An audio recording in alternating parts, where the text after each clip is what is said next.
Bismillahirrahmanirrahim. Assalamualaikum warahmatullahi wabarakatuh. Hidup mahasiswa, hidup rakyat Indonesia, hidup pendidikan Indonesia. Oke, sebelumnya perkenalkan, nama saya Muhammad Nur Alif. Asal sekolah saya yaitu dari SMA Negeri 1 Ciseeng, yang tepatnya itu berada di Kabupaten Bogor. Tidak perlu basa-basi lama-lama, pada kesempatan kali ini saya ingin BBS atau bincang-bincang santai mengenai kampus hijau selatan, yaitu PGSD Fakultas Ilmu Pendidikan Universitas Negeri Jakarta. Nah, di sini saya ingin berbicara dengan Ketua Umum BEM PGSD.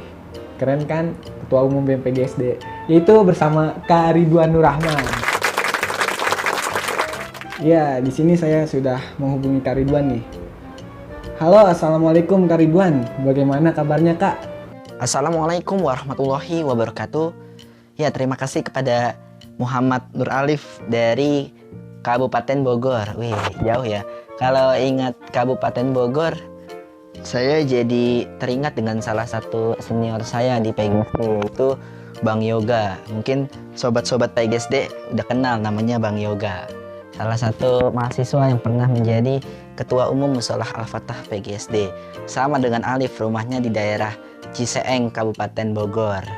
Nanti Alif bisa kenal-kenalan sama Bang Yoga kalau udah masuk kampus. Mumpung Bang Yoganya belum lulus. Ya, oke Alif, langsung aja kita mulai BBS-nya. Tadi kan Alif mau nanya-nanya seputar prodi PGSD.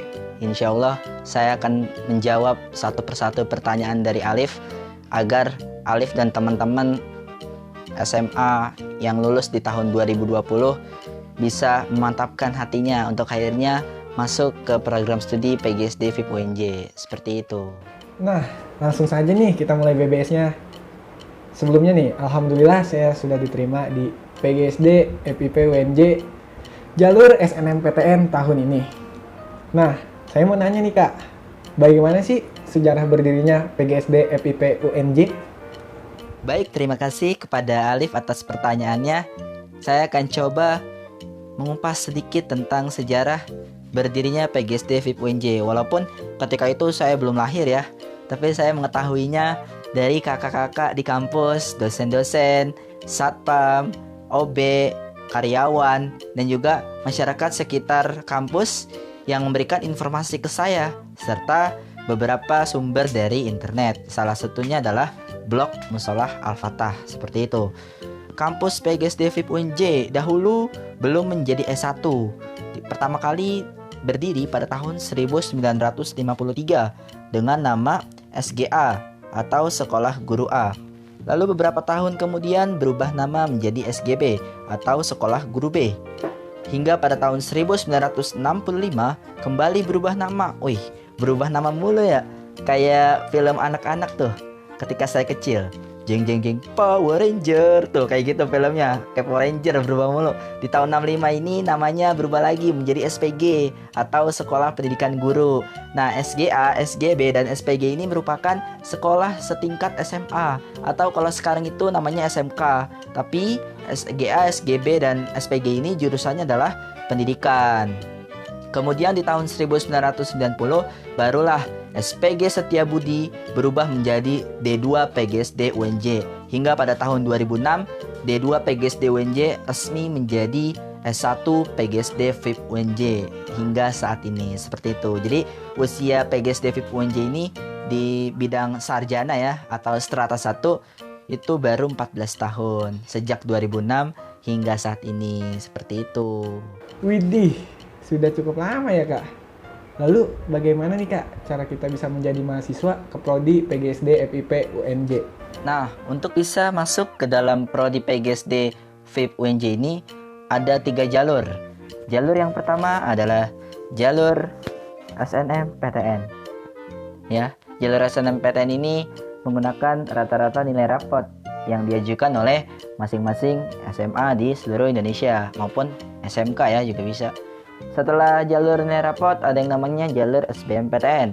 SBMPTN ini jalur tas tulis yang dilakukan se-Indonesia. Kemudian ada yang namanya jalur PENMABA. PENMABA ini terbagi menjadi 2. Ada yang namanya PENMABA mandiri tulis, Ada pula yang namanya Penmaba Mandiri Prestasi. Untuk Penmaba Mandiri Prestasi itu harus menunjukkan sertifikat prestasi di bidang olahraga dan seni khususnya maupun di bidang-bidang lainnya. Seperti itu. Dan kalau Penmaba Mandiri Tulis itu tes tulis sama seperti SBMPTN. Lalu selain 3 jalur utama tersebut, ada satu lagi nih yang kelupaan, yaitu jalur afirmasi. Jalur afirmasi ini jalur khusus kerjasama antara UNJ dengan pemerintah daerah di wilayah Indonesia Tengah maupun Indonesia Timur. Seperti itu. Biasanya orang-orang yang masuk di jalur afirmasi ini mendapatkan jaminan tempat tinggal di Jakarta berupa asrama ya, yang merupakan kerjasama antara UNJ dan juga orang-orang di Pemda. Seperti itu. Kemudian setelah jalur-jalur tersebut, ada pula nih jalur khusus lagi yang baru berdiri atau baru dilakukan beberapa tahun ini. Kalau saya nggak salah itu ada yang namanya jalur hafalan Quran. Ini baru dan belum banyak dikenal di UNJ. Namun jika PGSD memiliki kuota untuk jalur tersebut, bisa dicoba nih buat teman-teman yang ingin masuk ke PGSD FIP UNJ. Kurang lebih seperti itu, Liv. Untuk saya sendiri, itu saya masuk di 2 tahun yang lalu melalui jalur Penmaba Mandiri Tulis ya. Jadi namanya itu ujian mandiri tulis. Oh, jadi gitu, Kak.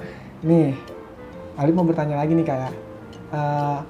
Jadi nanti apabila sudah masuk PGSD tuh apa saja sih, Kak, yang dipelajari di sana? Baik, terima kasih kepada Alif atas pertanyaannya. Menarik ya apa yang ditanyakan mengenai mata kuliah yang ada di Pendidikan Guru Sekolah Dasar Fakultas Ilmu Pendidikan Universitas Negeri Jakarta atau biasa dikenal sebagai PGSD FIP UNJ. Nah, pada kesempatan kali ini saya akan coba menjelaskan sedikit tentang mata kuliah di semester perdana. Kenapa sih, Kak, nggak dijelasin sampai akhir? Ya karena saya masih semester 4, agak kurang pantas ketika akhirnya saya menjelaskan mata kuliah di semester 5, 6, dan 7 yang belum saya alami. Seperti itu, teman-teman. Untuk di semester perdana kita akan sama-sama mempelajari mata kuliah landasan pendidikan. Bagaimana cara membangun fondasi dalam sebuah proses pendidikan yang akan berguna bagi kita ketika kita akan turun ke masyarakat dan sekolah dalam rangka pengabdian kepada negara. Yoi, seperti itu. Dan landasan pendidikan ini juga dipelajari oleh seluruh mahasiswa yang berada dalam lingkup pendidikannya di UNJ karena ini merupakan MKDK atau mata kuliah dasar kependidikan. Seperti itu. Nantinya di semester berikutnya akan di-upgrade menjadi mata kuliah lainnya. Seperti itu. Lalu setelah landasan pendidikan ada juga mata kuliah pendidikan jasmani dan kesehatan.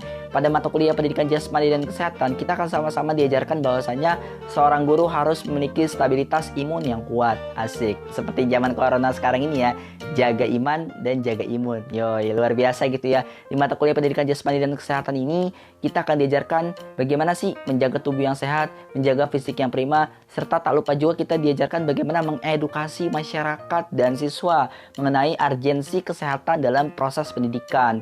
Seperti itu. Selain itu, kita juga akan diajarkan bagaimana membuat sebuah rancangan pembelajaran yang menarik, baik itu di dalam maupun di luar kelas. Seperti itu, teman-teman. Dan pendidikan jasmani serta kesehatan ini juga melatih mental dan spiritual kita dalam melakukan proses pendidikan.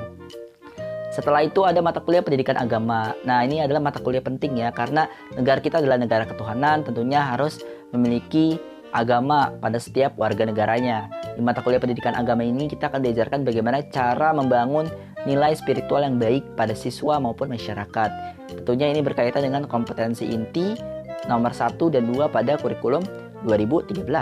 Selain itu, yang menarik pada mata kuliah pendidikan agama ini adalah untuk agama Islam ya, yang saya alami di 2018 pada semester ganjil. Kita akan menemukan sebuah dosen yang luar biasa yang bernama Bapak Otip. Di akhir semester beliau memberikan sebuah proyek kebaikan, di mana saat itu kita mengajar TPA ya. Saya dan rekan-rekan saya mengajar TPA, pun rekan-rekan 2019 juga sama seperti itu. Dan untuk rekan-rekan 2020 adik-adik 2020 juga jangan sampai kelewatan nih proyek kebaikan yang difasilitatori oleh Bapak Otip ini. Proyeknya simpel, kita cuma ngajar 7 hari dalam TPA seperti itu, dan nantinya guru TPA hanya bertindak sebagai fasilitator dan juga pengawas. untuk mengoreksi apa yang kurang dari dalam diri kita dalam proses pembelajaran seperti itu. Karena nggak semua kampus gitu ya menugaskan mahasiswanya untuk terjun langsung ke masyarakat di semester pertama. Seperti itu teman-teman. Lalu berikutnya ada bahasa Inggris dan bahasa Indonesia. Dua mata kuliah ini penting karena bahasa adalah sarana komunikasi yang diperlukan bagi setiap manusia. Nah, untuk bahasa Inggris ini, kita memiliki dosen yang luar biasa. Dosen yang selalu bolak-balik ke luar negeri di setiap semesternya, yoi. Untuk apa? Untuk mengembangkan penelitian, mengisi seminar, maupun mengembangkan studinya, seperti itu. Dan di bahasa Inggris dan bahasa Indonesia ini hampir sama pola pengajarannya, cuma beda bahasa aja. Bahasa Indonesia juga nggak kalah hebat ya. Di dosen-dosen bahasa Indonesia di PGSD ini juga minimal ya, satu orang dosen mengajar 2 mata kuliah, itu minimal. Bahkan hampir semua dosen bahasa Indonesia mengajar di fakultas lain juga. Salah satunya adalah Fakultas Teknik atau FTUNJ. Dan bahasa Indonesia bahasa Inggris ini kita juga mempelajari bagaimana caranya membuat rancangan pembelajaran yang baik, membuat karya tulis yang baik, serta kita akan diajarkan ya bagaimana diajarkan bagaimana mengajarkan. Tuh, kurang lebih seperti itu kalimatnya. Tentang edukasi bahasa yang baik untuk peserta didik. Gimana untuk peserta didik kelompok usia sekian bahasa yang baik itu gimana? Untuk kelompok peserta didik usia sekian bahasa yang baik itu gimana? Karena ya ketika kita berbicara seseorang, kalau kata pepatah orang Arab, berbicara sesuai bahasa kaumnya. Anak kecil pun juga kayak gitu, beda antara kelas 1 sama kelas 6, cara ngomong kita harus beda. Nah, itu dipelajari dalam mata kuliah bahasa Indonesia dan bahasa Inggris. Selain bahasa Indonesia dan bahasa Inggris, ada pula mata kuliah pendidikan Pancasila. Indonesia memiliki dasar negara Pancasila, seperti dalam sebuah lagu yang berbunyi Pancasila dasar negara, yo semuanya rakyat adil makmur sentosa. Oke, cukup sampai di situ, karena jika saya lanjutkan mungkin kalian akan merasa merasakan hal yang tidak enak ya. Karena suara saya nggak seenak Ariel Peter Pan seperti itu. Pendidikan Pancasila ini penting. Langsung singkat aja, di PGSD ada 3 dosen di pendidikan Pancasila. Ada Bapak Otip yang terkenal dengan proyek sosialnya yang luar biasa. Lalu Ibu Nina dengan Ibu Nina ini menonjolkan pengajaran kepada karakteristik penulisannya. Beliau ini sering menjadi pembina dalam lomba-lomba karya tulis ilmiah yang dilakukan oleh PGSD, seperti itu. Lalu yang ketiga ada Ibu Linda Zakiah yang merupakan ibu rektor kita, yang menitik beratkan pada media pembelajaran. Jadi di PKN ini kita nggak cuma belajar tentang Pancasila aja. Pendidikan Pancasila ya, karena PKN ada lagi ntar di semester 2. Kita nggak hanya belajar tentang Pancasila aja, kita juga belajar bagaimana cara mengemas itu menjadi sesuatu yang baik melalui proyek sosial, karya tulis, dan juga media pembelajaran yang memadai dalam rangka mentransfer ilmu kepada para peserta didik, seperti itu. Kemudian ada mata kuliah konsep dasar IPS. IPS ini merupakan salah satu mata kuliah yang penting ya, yang diajarkan pada program studi PGSD FIP UNJ. Dosen-dosennya pun memadai, bahkan hampir seluruh dosen IPS ini memiliki kompetensi yang di atas rata-rata dibandingkan dengan apa? Dibandingkan dengan mahasiswanya lah, jelas. Pada mikir kan tuh. Nah, konsep dasar IPS atau lebih dikenal sebagai Kondas IPS ini adalah mata kuliah yang pelajari bagaimana kita sebagai calon guru, ya, saya ulangi, kita sebagai calon guru harus memiliki jiwa sosial yang tinggi serta bagaimana kita mentransferkan sikap dan sifat sosial pada peserta didik. Nantinya di akhir juga ada proyek sosial ya, biasanya di mata kuliah ini, seperti itu teman-teman. Setelah IPS ada juga namanya mata kuliah coding. Coding ini baru ya, tahun lalu di tahun saya, sayang sekali saya nggak mendapatkannya, namun saya bisa mendapatkannya di mata kuliah pilihan nantinya. Tapi sayang sekali nih, mata kuliah coding ini masih baru ya, jadi belum bisa ngebahas terlalu banyak saya tentang mata kuliah ini. Yang jelas kita sebagai mahasiswa di era digital harus paham dengan digitalisasi pendidikan, seperti itu. Lalu yang terakhir ada mata kuliah teknologi informasi dan komunikasi dengan salah satu dosen yang luar biasa, yaitu Bapak Profesor Sumantri. Beliau mengajarkan kepada kita bahwasanya teknologi informasi dan komunikasi itu berkaitan dengan semua mata kuliah. Di akhir pelajaran atau di akhir semester biasanya beliau menugaskan kita untuk membuat proyek berbasis media. Kalau waktu itu saya mendapatkan tugas untuk membuat short movie atau film pendek mengenai salah satu pembelajaran, yaitu PPKN kalau kelompok saya. Dan kita diajarkan memakai aplikasi seperti PPT, Adobe Premiere, Prezi, dan aplikasi-aplikasi belajar lainnya yang akan memudahkan kita ketika terjun menjadi seorang guru. Seperti itu teman-teman, mata kuliah yang diajarkan di PGSD FIP UNJ pada semester pertama. Nah, nih Kak, Alif mau bertanya lagi. Kan setiap orang tuh yang ingin kuliah pasti dia memikirkan prodi, memikirkan fakultas, dan yang paling penting tuh memikirkan prospek pekerjaannya untuk kedepannya. Nah, di prodi PGSD ini bagaimana sih Kak untuk prospek pekerjaannya? Oke, bagus banget nih pertanyaan dari Alif ya. Teman-teman semua yang menyaksikan video ini juga bisa mengetahuinya secara singkat bagaimana prospek kerja ketika kita sudah masuk ataupun lulus dari PGSD FIP UNJ. Langsung aja tanpa berlama-lama lagi. Yang pertama adalah tentunya kita akan bisa menjadi seorang guru SD. Sudah jelas ya namanya PGSD, Pendidikan Guru Sekolah Dasar. Kita akan menjadi guru SD, itu yang utama yang terpikirkan dalam benak saya dan saya tuangkan dalam video ini seperti itu. Guru SD ini merupakan tugas yang mulia ya, yang nggak semua orang bisa menjalankan peran ini. Kalau orang-orang di luar sana bilang ngajar anak SD gampang, tapi ada satu hal yang kadang dilupakan oleh banyak orang di luar sana, yaitu menanamkan nilai karakter pada siswa sekolah dasar. Itu yang menjadi tugas dan tanggung jawab bagi seorang guru SD seperti itu. Karena guru SD ini menjadi gerbang pertama seorang anak mengenyam pendidikan. Karena nggak semua orang mendapatkan pendidikan di PAUD dan TK seperti itu. Makanya saya bisa bilang bahwa guru SD adalah gerbang pertama seorang anak untuk menikmati proses pendidikan di Indonesia seperti itu. Lalu yang kedua adalah menjadi dosen. Nah, tentunya kalau kalian kuliah di PGSD, kalian bisa nerusin ke S2, lalu kalian bisa menjadi dosen untuk adik-adik di S1. Menjadi dosen itu merupakan sebuah tugas mulia juga, karena dosen kan menyiapkan calon guru, ya kan? Calon guru mengajar murid, berarti dosen adalah gurunya si murid. Nah, lo gimana tuh ngebayanginnya?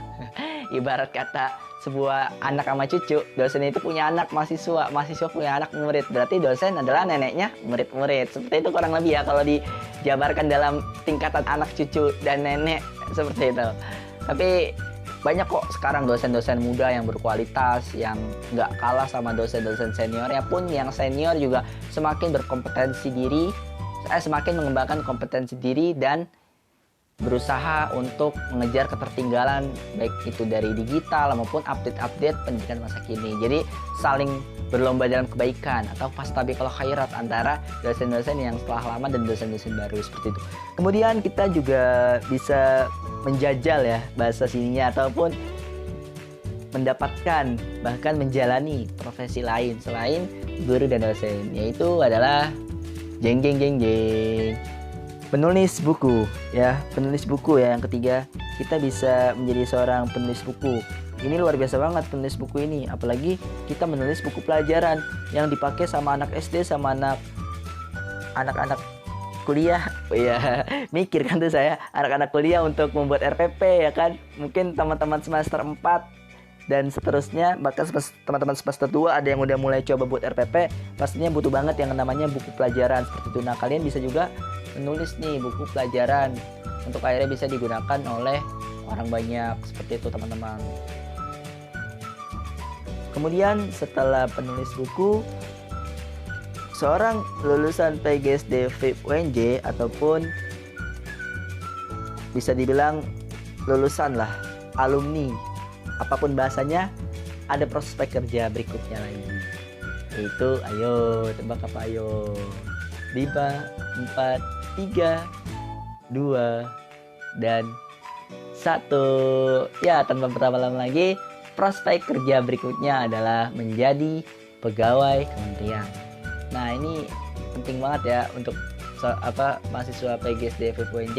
Selain bisa kita untuk akhirnya mengajar dan menulis buku, kita juga bisa terjun langsung di kementerian dengan memperbaiki sistem kurikulum, misalnya dengan menjadi tim pembuat kurikulum, dengan menjadi tim perancang dan pengevaluasi kurikulum, serta kita juga bisa membuat sistem dan aturan mengenai pendidikan yang ada di Indonesia seperti itu. Selain Kemendikbud, kita juga bisa menjadi pegawai Kemenkominfo, Kemen-PPA, dan kementerian lainnya yang berkaitan dengan pendidikan dan anak. Bahkan kalau dari PGSD FIP UNJ itu sendiri, beberapa dosen ada yang menjadi tim pengembang kurikulum dan orang-orang penting di jajaran Kementerian Pendidikan dan Kebudayaan. Seperti itu teman-teman. Jadi kalau teman-teman yang nggak mau ngajar dan mau jadi orang kantoran, bisa masuk Kemendikbud dan kementerian-kementerian lainnya. Oke, setelah itu ada prospek kerja lainnya, yaitu menjadi kepala sekolah. Tentunya seorang kepala sekolah harus memiliki kompetensi pendidikan yang baik. Salah satunya bisa diperoleh melalui pendidikan di Prodi PGSD FIP UNJ. Seperti itu teman-teman. Peran kepala sekolah ini sangat penting untuk akhirnya memanajemen guru-guru yang ada ya. Memanajemen guru-guru yang ada menjadi lebih baik tentunya. Karena kepala sekolah ini perannya tuh sangat penting banget. Walaupun mungkin ada beberapa kepala sekolah yang nggak ngajar, tapi kepala sekolah ini juga bisa dibilang penting perannya dalam rangka memanajemen anggota-anggotanya. Seperti itu teman-teman. Dan kepala sekolah ini gak hanya memanajemen dan mengajar tugasnya, tapi juga bisa menjalin hubungan yang baik dengan orang tua, masyarakat sekitar sekolah, maupun secara vertikal ke dinas pendidikan dan pengawas. Seperti itu. Jadi pengen kan jadi kepala sekolah?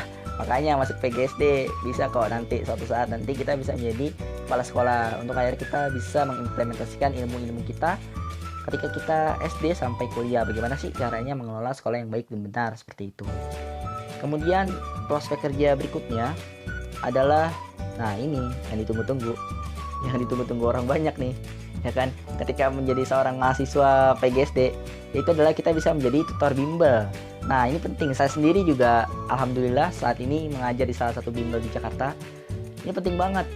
Buat apa? Satu, buat nambah jam terbang kita sebelum kita akhirnya menjadi seorang guru beneran. Tentu kita harus mencoba mencari pengalaman sebanyak-banyaknya ketika berkuliah di PGSD.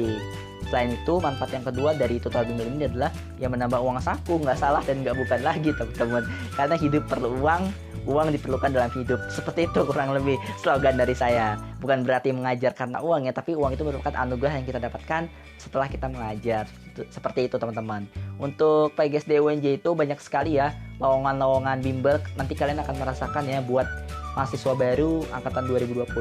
Di setiap pekan itu pasti deh ada lowongan bimbel di sana sini dari kakak-kakak kelas kalian. Tentunya kalian bisa mencoba menyesuaikan dengan waktu, kesibukan, dan kemampuan kalian, seperti itu. Dan tutor bimbel ini nggak cuma mahasiswa aja, yang alumni pun juga bisa mengembangkan usaha bimbel. Pagi jadi guru SD, sorenya buka bimbel di rumah. Keren kan jadi pengusaha? Yoi.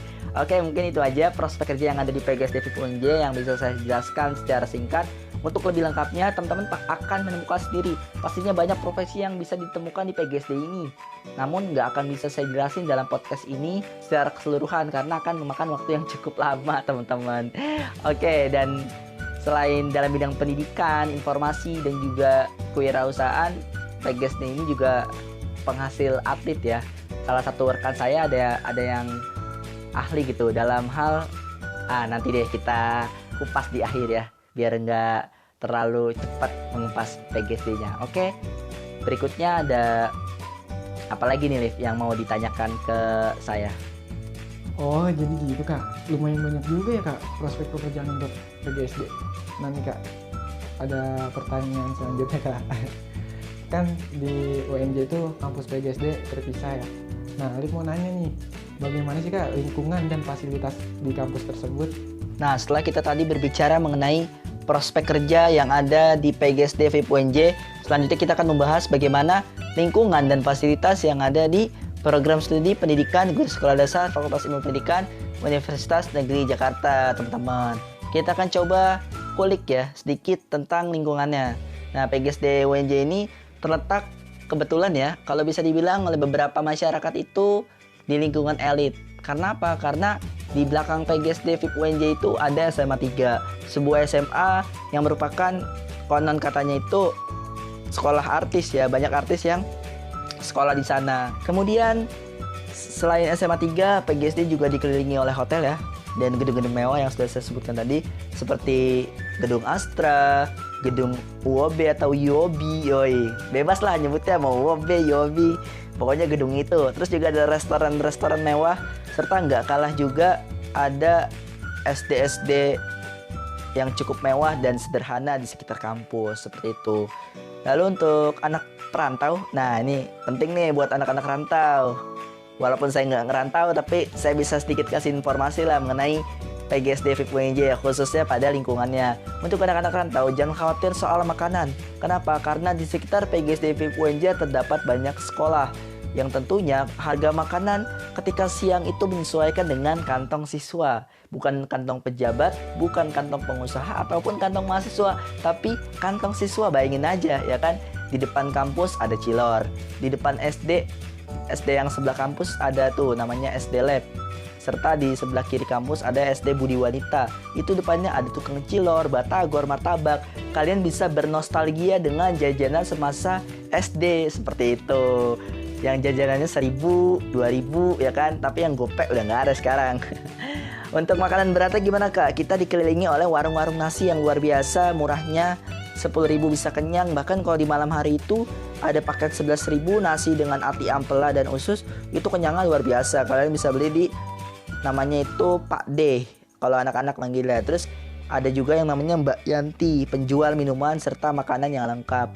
Ada yang namanya juga Warkop Bang Askun, dan makanan-makanan lainnya yang bisa ditemukan di luar kampus, di depan kampus lebih tepatnya, yang nggak bisa saya jelaskan satu persatu. Kalau misalkan kalian malas jalan keluar gimana? Kalian bisa langsung aja di sebelah musola kampus itu ada yang namanya nasi hijau. Wah, itu 8.000 udah dapat nasi sama tempe mendoan yang besar serta sambal yang luar biasa. Kalian cukup ketok aja warungnya, dari sebelah musola itu kedengeran kalau kita manggil. Assalamualaikum bang pesen nasi 1. Biasanya itu kayak gitu anak-anak PGSD habis sholat. Kalau yang males keluar, mesennya dari lobang-lobang di sekitar tempat wudhu musola Al-Fatah, nanti langsung dioper. Karena tempatnya itu agak ke bawah dari musola, jadi bisa untuk ngoper-ngoper makanan. Di sebelah tempat wudhunya ada lubang-lubang kecil.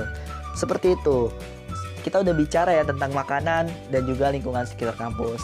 Lalu ada juga fasilitas lainnya. Belum fasilitas. Kita masih ke lingkungan nih. Sorry. Ada ini buat mahasiswa perantau dan juga mahasiswa lainnya. Ada toko kelontong, tukang fotokopi, pun juga laundry yang harganya pun bersahabat seperti itu. Dan kosan-kosan di sekitar Setiabudi itu tenang aja, nggak sampai 2 juta kok. Kan kalau daerah-daerah dekat apartemen kan biasanya mahal tuh, ya kan. Masih ada kosan-kosan yang 500.000, 700.000, tenang aja. Nah, mungkin dalam waktu dekat ya BMPPGSD akan merilis daftar kosan yang ada di sekitar Setiabudi. Tentunya ini menjadi salah satu fasilitator bagi mahasiswa perantau ya, untuk akhirnya bisa mendapatkan tempat tinggal yang layak seperti itu. Lalu kemudian, ayo ada apa lagi? Sarana olahraga, jangan khawatir. Di sekitar PGSD FIP UNJ itu banyak lapangan, ada lapangan futsal, volley yang bisa kalian temukan di daerah sekitarnya seperti karet, Ben Hill, dan lain-lain. Tentunya harganya itu sangat terjangkau untuk kantong mahasiswa. Jadi kalian bisa hidup sehat ya dalam berkuliah seperti itu. Oke, kita next ke fasilitas ya. Fasilitas PGSD FIP UNJ ini banyak. Kalau saya sebutkan satu-satu mungkin akan memakan waktu yang cukup lama. Bisa dilihat di tampilan videonya. Saya akan mengupas beberapa ya.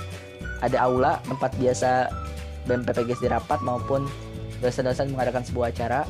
BEM juga kadang ngajarin acara di aula. Ada juga toilet ya kan, ada juga ruangan-ruangan lainnya. Nah, yang unik dari fasilitas di PGSD FIP UNJ ini adalah kita lantainya ini terbuat dari kayu. Ini sangat ramah lingkungan menurut salah satu dosen.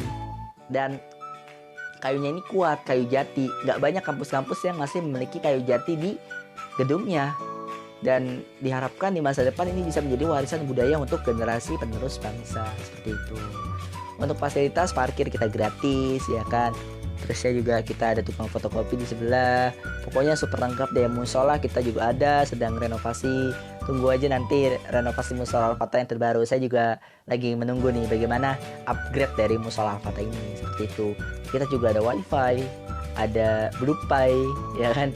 Ada perpustakaan, ada juga ruang kelas, ada AC-nya juga, dan juga ada, ada apa lagi, banyak deh pokoknya yang bisa kalian temukan di PGSD FIP UNJ seperti itu kawan-kawan.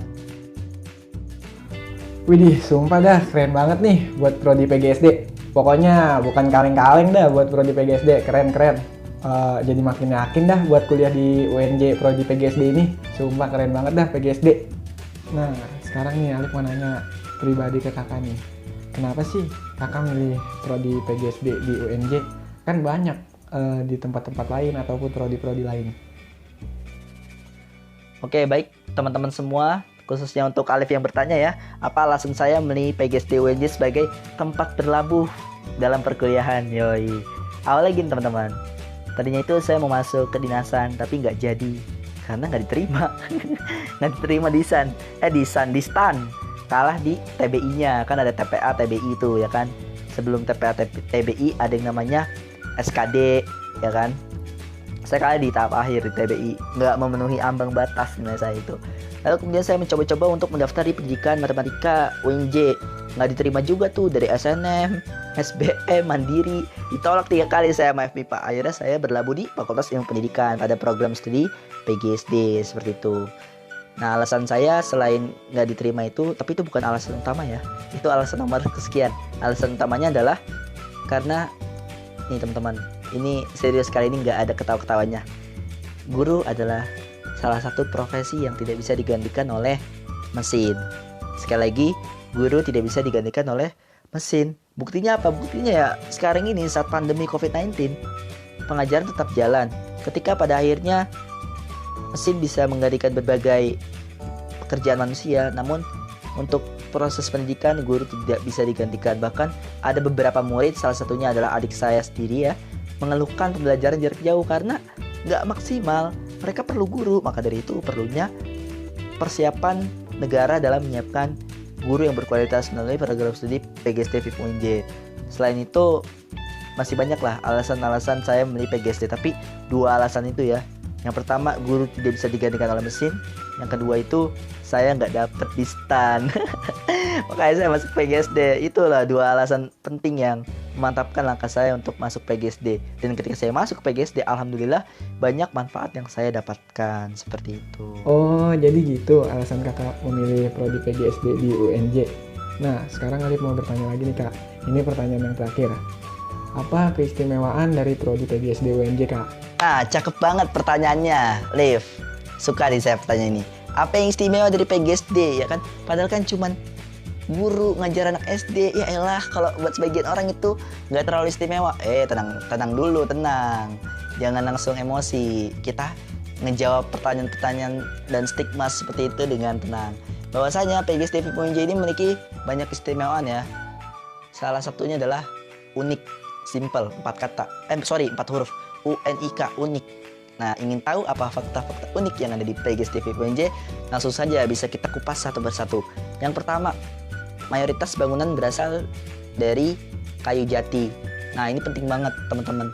Bahwasanya PGSD ini menjadi salah satu kampus dengan komponen bangunan kayu jati pada lantainya. Mayoritas ya, walaupun nggak semuanya dari kayu jati. Ini bisa menjadi salah satu warisan budaya dan pokoknya unik lah. Jadi makin kangen nih ke kampus karena udah kelamaan nggak ngampus ya. Lalu fakta yang kedua adalah PGSD ini memiliki gedung sendiri yang terpisah di Fakultas Ilmu Pendidikan. Kalau 6 prodi lainnya belajar dalam satu gedung yang sama, tapi kita memiliki sebuah wilayah sendiri yoi di Jakarta Selatan. Makanya ada istilah anak A, anak E kalau di Fakultas Ilmu Pendidikan. A itu bisa dibilang anak langit ya, kalau A itu anak bumi karena adanya di selatan di bawah dibandingkan dengan Jakarta Timur yang agak di atas dalam peta DKI. Kemudian keistimewaan yang ketiga itu adalah PGSD FIP UNJ memiliki apa? Memiliki panggung sendiri tuh ya kan. Kalau teman-teman dari prodi lain mungkin harus berbagi pendopo, kita punya panggung sendiri, kita punya lapangan sendiri, kita punya, nah ini nih fakta unik berikutnya, kita punya musola sendiri. Dan PGSD menjadi salah satu prodi yang memiliki lembaga dakwah prodi di UNJ seperti itu. Kalau prodi-prodi lain nggak punya yang namanya apa sih lembaga dakwah, kalau misalkan di SMA itu kan rohis ya, kita punya nih, kita juga punya musola sendiri yang bentar lagi jadi yoi. Terus ya ada lagi nih fakta unik lainnya, PGSD FIP UNJ ini sudah dikenal ya aktif di kampus A baik secara organisasi maupun lomba olahraga dan seni. Dan ini menurut saya salah satu hal yang istimewa ya, ketika kita terpisahkan oleh jarak dengan kampus A, kampus B, dan kampus D, itu tidak menghalangi kita sebagai mahasiswa PGSD untuk turut serta aktif dalam kegiatan kampus baik akademik maupun non akademik, yang akhirnya kita bisa bermanfaat untuk masyarakat sekitar maupun bangsa Indonesia seperti itu. Contoh konkretnya adalah nih, kalau teman-teman lihat Instagram BEM FIP ya, mayoritas pimpinannya itu dari PGSD. Ini bukannya sombong ya, tapi untuk akhirnya kita bisa sama-sama mengetahui bahwasanya menjadikan sebuah pembelajaran. Jarak itu tidak menghalangi kita untuk berkontribusi dan bermanfaat. Bayangin aja abang-abang dari PGSD itu bolak-balik AEAS tiap harinya, bahkan ya kalau misalkan lagi kuliah untuk mengurusi kegiatan kampus. Seperti itu. Kita juga memiliki prestasi di bidang non-akademik ya, yaitu olahraga dan seni. Kebetulan di tahun yang lalu salah satu rekan saya yang bernama Lili itu menjuarai perlombaan Pomnas ya, cabang olahraga Tempo. Walaupun beliau hanya meraih medali perak, tapi itu merupakan suatu pencapaian yang luar biasa. Selain itu tim futsal PGSD juga juara Dekan Cup, FIP ya kan. Terus ada juga juara bulu tangkis dan prestasi-prestasi olahraga dan seni lainnya yang bisa dicapai oleh mahasiswa PGSD. Ada juga, kita juga punya Sendra Tari yang kemarin juara 3 di Dekan Cup. Pokoknya kalian nggak cuma dapetin akademik lah, kalian juga dapet nilai-nilai non akademiknya, bahkan berprestasi dalam non akademik seperti itu. Lalu berikutnya fakta unik PGSD FIP UNJ. PGSD FIP UNJ ini buka 24 jam. Nah, ya kan, kalau mungkin kampus-kampus lain, prodi-prodi lain hanya buka sampai jam 10, bahkan ada yang jam 8. Kampus kita buka 24 jam gerbangnya, namun gedungnya ini cuma sampai jam 6 seperti itu. Tapi 24 jam ini buat cowok doang ya. Kalau buat cewek kita ada yang namanya GST, gerakan setengah 7, di mana perempuan-perempuan pada pukul 18.30 harus sudah meninggalkan kampus demi kebaikan bersama. Namun untuk laki-laki kita bisa 24 jam mengakses kampus. Kalau misalkan ada yang ngerjain tugas rumah jauh, gimana solusinya? Ya kerjain di kampus. Karena kalau kita mengerjakannya di rumah, kita udah capek di jalan duluan, teman-teman. Pengalaman saya adalah ketika macet di Sudirman itu, wah luar biasa teman-teman. Nggak ketolongan, udah lewat jalur Sudirman, Rasuna Said, udah nyari-nyari jalan, tetap aja macet. Akhirnya solusinya adalah setelah maghrib ada budaya ya yang namanya untuk umat muslim, yaitu almat surat bareng, lalu kita makan di Pak D ya kan. Habis itu kita sholat isya, setelah sholat isya nugas, tunggu sampai jam 10. Ketika jam 10 jalur cepat sudah dibuka, langsung kita pulang langsung tidur. Ini bukan ngajarin lama-lama di kampus ya, tapi lebih kepada untuk kalian yang nggak mau terlibat macet di jalan. Salah satunya termasuk saya, kalian bisa ngerjain tugas di kampus. Selain itu ngerjain tugas di kampus bisa lebih fokus karena kita bisa sharing dengan rekan-rekan kita seperti itu. Kemudian apalagi nih fakta unik, banyak sih yang unik-unik dari PGSD. Oh iya, kita punya budaya tiga slogan kita, no jeans, no kaos, no sandal. Jadi orang ataupun mahasiswa yang masuk ke PGSD ini nggak boleh pakai jeans, kaos, dan sandal. Ketika ada mahasiswa yang pakai salah satu di antara tiga itu di dalam kelas, langsung di-cut oleh dosen. Karena pernah ada salah satu rekan saya yang memakai jeans, langsung dikeluarin sama dosennya. Karena ya itu salah satu pembiasaan kita untuk akhirnya menjadi guru, nggak pakai jeans, nggak pakai kaos, dan nggak pakai sandal. Terus kita punya budaya lain, yaitu 5S ya, sama mungkin semua prodi ada. Kita ada batik nih, batik angkatan. Nggak semua prodi ada batik angkatan, jadi setiap hari Selasa kita pakai batik angkatan seperti itu teman-teman. Dan PGSD ini luar biasa, kita pakai seragam. Jadi buat teman-teman yang bingung, Senin pakai baju apa, Selasa pakai celana apa, Rabu seragamnya apa, Kamis Jumat bingung semua. Nah itu nggak usah didengerin sampai habis lagunya, karena bakalan puyeng nanti teman-teman, karena suara saya nggak sebagus suara Ariel Peter Pan. Kalau Senin itu kita punya ciri khas kemeja biru, Selasa ada batik angkatan, Rabu pramuka, Kamis batik bebas, Jumat busana muslim. Istimewanya itu di hari Senin teman-teman. Kenapa? Karena di hari Senin itu seluruh mahasiswa PGSD memakai kemeja biru telur asin dengan bahan hitam ya, celana dan rok hitam.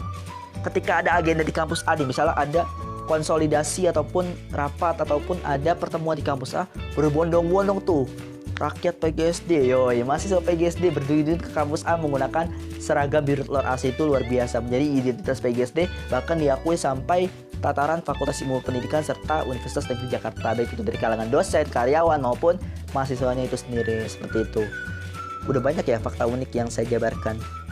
Ada apa lagi ya? Ada apa lagi? Ayo, ada apa lagi? Oh ya, mungkin ini fakta unik terakhir yang bisa saya jabarkan.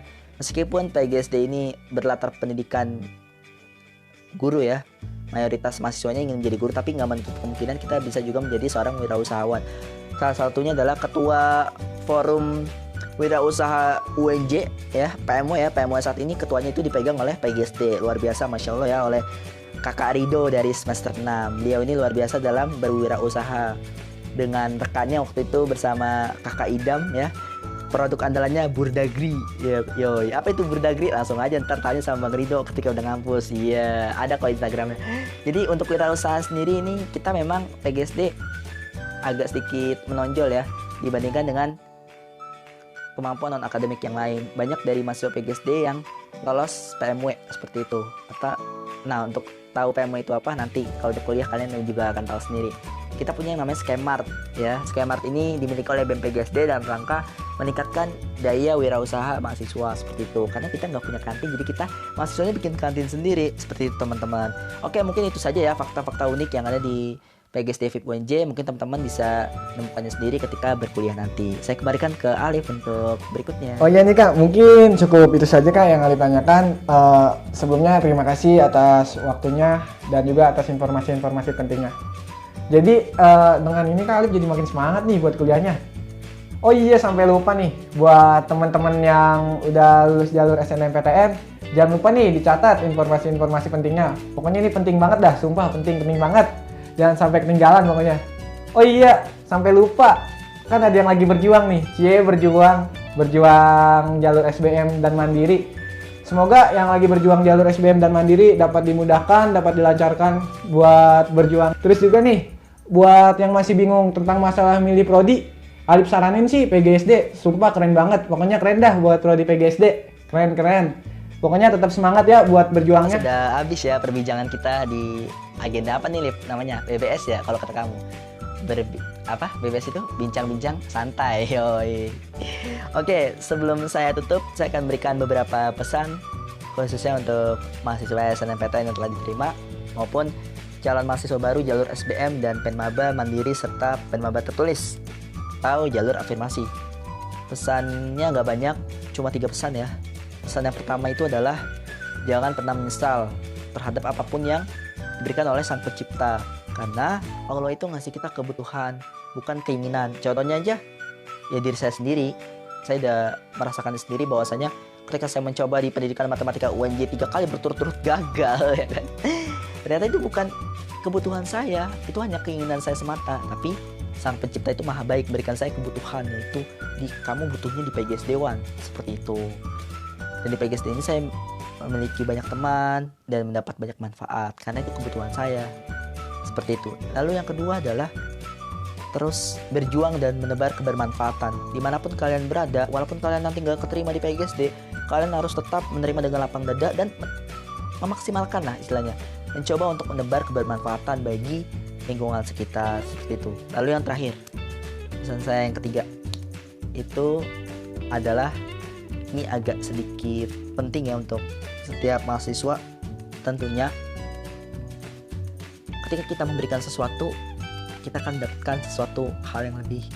Atau kalau di moto hidup saya itu adalah jangan pernah ragu untuk memberi, karena kamu akan mendapatkan lebih dari apa yang kamu beri seperti itu. Ketika kita memberikan banyak pengorbanan, udah les ya kan, udah beli buku, udah berjuang mati-matian, tapi kita nggak dapat juga, tenang aja, kalian nggak usah khawatir, kalian akan mendapatkan lebih dari apa yang kalian beri seperti itu teman-teman. Pun juga ketika kalian masuk di PGSD nanti, jangan pernah ragu ya untuk berkontribusi, untuk ikut organisasi, untuk bermanfaat di sekitar kampus, dan juga untuk akhirnya meningkatkan akademik kalian.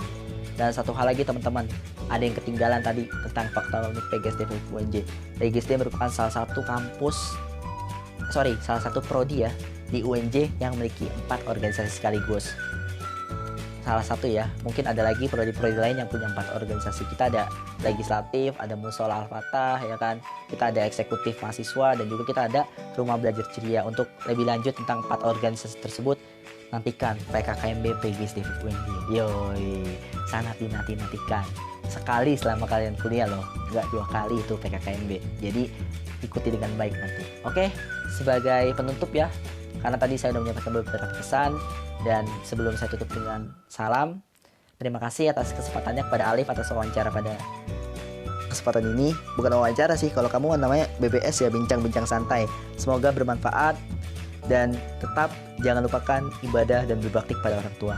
hidup mahasiswa, hidup rakyat Indonesia, hidup pendidikan Indonesia, serta hidup guru Indonesia. Wassalamualaikum warahmatullahi wabarakatuh. Ya, mungkin cukup sekian. Saya pamit undur diri. Mohon maaf apabila ada salah-salah kata.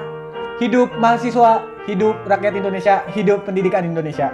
Wassalamualaikum warahmatullahi wabarakatuh.